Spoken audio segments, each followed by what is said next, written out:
Hello बच्चों, class 12th का आज हम चैप्टर नंबर 12 परमाणु पढ़ेंगे। परमाणु क्या होता है? एक खोखला गोला होता है जिसके अंदर एक छोटा सा केंद्र होता है, उसमें प्रोटॉन होते हैं और न्यूट्रॉन भी होते हैं और उसको हम नाभिक के बोलते हैं। और बाहर इलेक्ट्रॉन अलग अलग कक्षाओं में चक्कर लगाते हैं। तो सबसे पहले हम पढ़ेंगे रदरफोर्ड का परमाणु मॉडल। देखिए, रदरफोर्ड ने क्या बताया, प्रत्येक परमाणु का समस्त द्रव्यमान, यानी कि परमाणु के अंदर जितना भी वेट होगा, उसका मास होगा, द्रव्यमान, और उसका जो धनावेश होगा यानी प्रोटॉन होगा, वो परमाणु के केंद्र पर एक सूक्ष्म गोला होता है, उसमें होता है और उसको हम नाभिक बोलते हैं। तो नाभिक एक गोला होता है छोटा सा, उसके अंदर सारा धनावेश होगा और सारा इसके अंदर सारा द्रव्यमान मौजूद होगा। और इसकी जो त्रिज्या होगी, यानी नाभिक का जो आकार या त्रिज्या होती है, वो 10⁻⁻15 मीटर होती है। तो रदरफोर्ड के परमाणु मॉडल से हमें पता लगा कि परमाणु का सारा द्रव्यमान और सारा धनावेश एक छोटे से गोले में होता है जिसे नाभिक कहते हैं। तो दूसरी बात ये पता लगी कि नाभिक के चारों ओर खोखले गोले में इलेक्ट्रॉन वितरित होते हैं। ये जो नाभिक है, इसके चारों तरफ खोखला गोला होता है, ये ठोस है, बाकी खोखला है। खोखले गोले में इलेक्ट्रॉन होते हैं और इलेक्ट्रॉन पर जितना ऋणावेश होता है उतना ही प्रोटॉन पर कुल धनावेश होता है। और कोई आपसे पूछे परमाणु का आकार या परमाणु की त्रिज्या, तो 10⁻⁻10 मीटर होती है। और तीसरी बात ये पता लगी कि जो इलेक्ट्रॉन होते हैं नाभिक के चारों ओर विभिन्न वृत्ताकार कक्षाओं में चक्कर लगाते हैं। अच्छा, जब कोई चीज़ गोल घूमती है, जैसे ये कोई चीज़ गोल घूम रही है, तो गोल घूमने के लिए उसको चाहिए होता है अभिकेंद्र बल। तो इसको जो अभिकेंद्र बल चाहिए होता है, तो अंदर जो थे वो प्रोटॉन थे, प्रोटॉन पे धनावेश था, और घूम कौन रहे हैं? इलेक्ट्रॉन, इलेक्ट्रॉन पे ऋणावेश है। तो धनावेश और ऋणावेश के बीच में लगेगा विद्युत आकर्षण बल। तो इनके बीच जो विद्युत आकर्षण बल है, यही इसको घूमने के लिए अभिकेंद्र बल प्रदान करता है। तो रदरफोर्ड का परमाणु मॉडल ये कहता है कि परमाणु का सारा द्रव्यमान और धनावेश एक छोटे से गोले में होता है जिसे नाभिक कहते हैं, और नाभिक के चारों ओर खोखले गोले में इलेक्ट्रॉन घूमते रहते हैं। और इलेक्ट्रॉन जब घूमते हैं तो घूमते समय उन्हें जो अभिकेंद्र बल मिलता है वो स्थिर वैद्युत आकर्षण बल से प्राप्त होता है। रदरफोर्ड के मॉडल में दो कमियां थी। परमाणु का स्थायित्व तो नहीं समझा पाया ये मॉडल, और रेखीय स्पेक्ट्रम की व्याख्या नहीं कर पाया। अब बोर का मॉडल आता है। बोर ने एक सिद्धांत है क्वांटम सिद्धांत। बोर ने क्वांटम सिद्धांत के आधार पर रदरफोर्ड के मॉडल की कमी को दूर किया। क्या बताया उन्होंने? नंबर 1, इलेक्ट्रॉन जब नाभिक के चारों ओर उन्हीं कक्षाओं में घूम सकता है जिन कक्षाओं का कोणीय संवेग h/2π का पूर्ण गुणज है। यानी कि इलेक्ट्रॉन जो घूम रहा है नाभिक के चारों ओर, इलेक्ट्रॉन जो घूम रहा है, ये नाभिक है, इसके चारों ओर जो इलेक्ट्रॉन घूम रहा है, तो उसका जो कोणीय संवेग है वो h/2π का n से गुणा होना चाहिए। n एक नंबर है, पूरी संख्या है। पूर्ण संख्या का मतलब 1 2 3 कुछ भी हो, पूरी संख्या होनी चाहिए। तो जो इलेक्ट्रॉन घूमता है उसका कोणीय संवेग h/2π का पूर्ण गुणज होता है। कोणीय संवेग का फॉर्मूला होता है mv/r। m है द्रव्यमान, v है वेग, r है त्रिज्या, h/2π का n गुणज होता है। n h है यहाँ पे प्लांक नियतांक, और n एक संख्या है, पूरी संख्या। तो इलेक्ट्रॉन नाभिक के चारों उन्हीं कक्षाओं में घूम सकता है जिनका कोणीय संवेग h/2π का पूर्ण गुणज होता है। दूसरा, जब स्थायी कक्षा में इलेक्ट्रॉन घूमते हैं तो ऊर्जा उत्सर्जित नहीं करते। इलेक्ट्रॉन जब स्थायी अपनी कक्षा में घूमता है इलेक्ट्रॉन, तो ऊर्जा का उत्सर्जन नहीं करता। इससे परमाणु का स्थायित्व बना रहता है। और nवीं कक्षा की ऊर्जा का फॉर्मूला होता है En बराबर -RHc/n²। और RHc का जो फॉर्मूला जो RHc की गुणा करके आता है वैल्यू, याद रखेंगे, 13.6 आता है। तो बोर्ड ने बताया जो कक्षा की त्रिज्या होती है वो होती है -13.6/n²। इसको आप RHc/n² भी कह सकते हैं। ये जो RHc है इसकी जगह 13.6 आता है। और तीसरी बात बताई बोर्ड ने, जब परमाणु को बाहर से ऊर्जा मिल जाएगी, उपयुक्त ऊर्जा मिल जाएगी, जैसे ये इलेक्ट्रॉन की नीची कक्षा है, पहली अपनी खुद की कक्षा है, और ये इसकी ऊपर की कक्षा है। तो जब इलेक्ट्रॉन को बाहर से उपयुक्त ऊर्जा मिलेगी तो इलेक्ट्रॉन क्या करेंगे? अपनी इस निश्चित कक्षा को छोड़कर ऊपर की कक्षा में जाएगा, और ऊपर की कक्षा में केवल 10⁻⁻8 सेकेंड तक ठहरेगा, और ये इलेक्ट्रॉन वापस लौट आएगा, और वापस लौटते समय अपने अंदर से तरंगे निकालेगा, विद्युत चुंबकीय तरंगे उत्सर्जित करता है। तो ये 3 बातें बताई बोर्ड ने। पहला बताया इलेक्ट्रॉन का कोणीय संवेग h/2π का पूर्ण गुणज होता है। दूसरी बात बताई, जब इलेक्ट्रॉन अपनी कक्षा में घूमते हैं तो वो ऊर्जा अपने अंदर से उत्सर्जित नहीं करते, और उसकी ऊर्जा का फॉर्मूला होता है -13.6/n²। और तीसरी बात बताए, जब परमाणु को बाहर से ऊर्जा मिलेगी तो इलेक्ट्रॉन नीचे कक्षा को छोड़कर, अपनी कक्षा को छोड़कर ऊंची कक्षा में जाएगा और वहाँ 10⁻⁸ सेकंड तक रहेगा और वहाँ से वापस लौटता, तुरंत वापस लौटेगा और लौटते समय ऊर्जा निकालेगा, या कह दीजिए विद्युत चुम्बकीय तरंगें उत्सर्जित करेगा। अगला सवाल आता है, बोर ने रदरफोर्ड की मॉडल की कमियों को कैसे दूर करा? कैसे बताया? बोर ने बताया, इलेक्ट्रॉन नाभिक के चारों ओर स्थायी कक्षा में घूमते हैं, बिल्कुल अपनी अपनी कक्षाओं में घूमते हैं, वो फिक्स होती है। वह ऊर्जा उत्सर्जन नहीं करता है, जब वो अपनी कक्षा में होता है तो ऊर्जा उत्सर्जित नहीं करता है, इससे परमाणु का स्थायित्व बना रहता है। दूसरी बात, जब परमाणु को बाहर से ऊर्जा मिलेगी तो इलेक्ट्रॉन अपनी निश्चित कक्षा को छोड़कर 10⁻⁸ सेकंड में तक ऊंची कक्षा में रहता है और वहाँ से वापस लौटते समय विद्युत चुम्बकीय तरंगें निकालता है। इसको रेखीय स्पेक्ट्रम कहते हैं।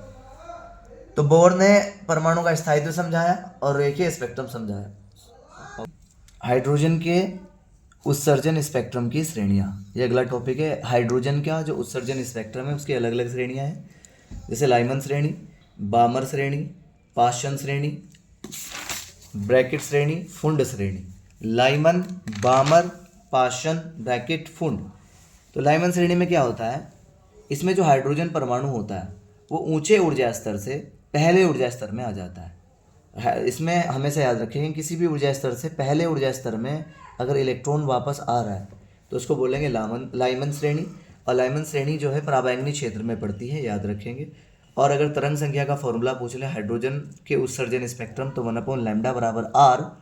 लाइमन श्रेणी में पहले ऊर्जा स्तर में सब आ रहे हैं तो 1/1 का स्क्वायर माइनस n का स्क्वायर, और n का वैल्यू 1 से बड़ी होगी, 2 या 3 या 4 या 5। बामर श्रेणी, इसमें हाइड्रोजन परमाणु किसी भी ऊंचे ऊर्जा स्तर से दूसरे में आता है। तो जब किसी भी ऊंचे ऊर्जा स्तर से दूसरे में आता है, यानी कि यहाँ पर 2 का स्क्वायर होगा, यानी कि दूसरे में आएगा, तो 1/λ बराबर r 1/2 का स्क्वायर माइनस 1/n स्क्वायर, और यह दृश्य क्षेत्र में पड़ती है। नंबर 3, पाश्चन श्रेणी, इसमें हाइड्रोजन परमाणु किसी ऊंचे ऊर्जा स्तर से तीसरे में आता है, तो यह जो है अवरक्त भाग में पड़ती है, अवरक्त क्षेत्र में पड़ती है। और तरंग संख्या का फॉर्मूला होता है 1/λ बराबर r 1/3 का स्क्वायर माइनस 1/n का स्क्वायर।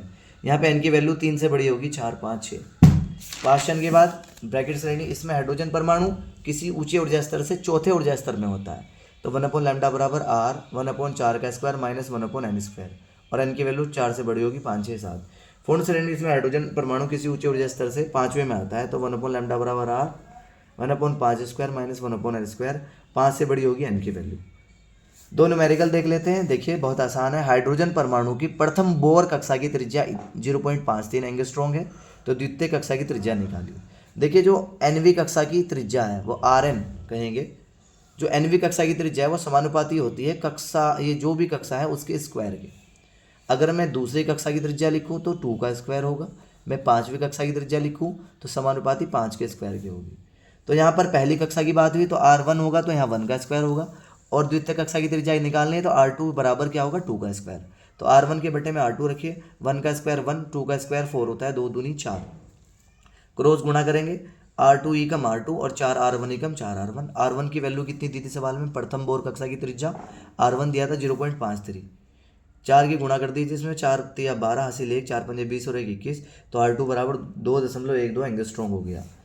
क्वेश्चन नंबर 2 कहता है हाइड्रोजन परमाणु की प्रथम कक्षा में इलेक्ट्रॉन की ऊर्जा। तो पहली कक्षा में ऊर्जा दे दी है -13.6 इलेक्ट्रॉन वोल्ट। दूसरी कक्षा की ऊर्जा पूछ रहा है, तो मैंने अभी पीछे पढ़ाया था एनवी कक्षा की ऊर्जा En बराबर -RHc/n स्क्वायर या -13.6/n स्क्वायर। तो यही फॉर्मूला लगाएंगे, En बराबर -RHc/n स्क्वायर। तो प्रथम कक्षा की दी थी ऊर्जा, तो E1 बराबर -RHc/n स्क्वायर, और -RHc का वैल्यू होता है 13.6। तो E1 का वैल्यू दिया है। दूसरी कक्षा की पूछ रहा है तो E2 बराबर -RHc/नीचे n की जगह 2 का स्क्वायर हो जाएगा, 2 का स्क्वायर 4, 4 से इसको डिवाइड करें, 4 तिया 12, 1 बचा, 4 चौक 16, तो 3.4 इलेक्ट्रॉन वोल्ट। साथ ही आपको याद रखना है इलेक्ट्रॉन की खोज थॉमसन ने की थी, प्रोटॉन की खोज रदरफोर्ड ने की थी, और न्यूट्रॉन की खोज चैडविक ने की थी। इसमें मैंने रदरफोर्ड का अल्फा कण प्रकीर्णन नहीं बताया, इसको बता देता हूँ। रदरफोर्ड का अल्फा कण प्रकीर्णन प्रयोग, रदरफोर्ड ने अल्फा कण प्रकीर्णन प्रयोग में क्या किया था। रदरफोर्ड ने स्वर्ण पत्र लेकर, यानी कि सोने का पेपर लेकर, उस पर अल्फा कण की बौछार की थी, अल्फा कण की बौछार की, कैसे की और क्या उन्होंने कुछ बौछार करने के बाद कुछ निष्कर्ष निकाले।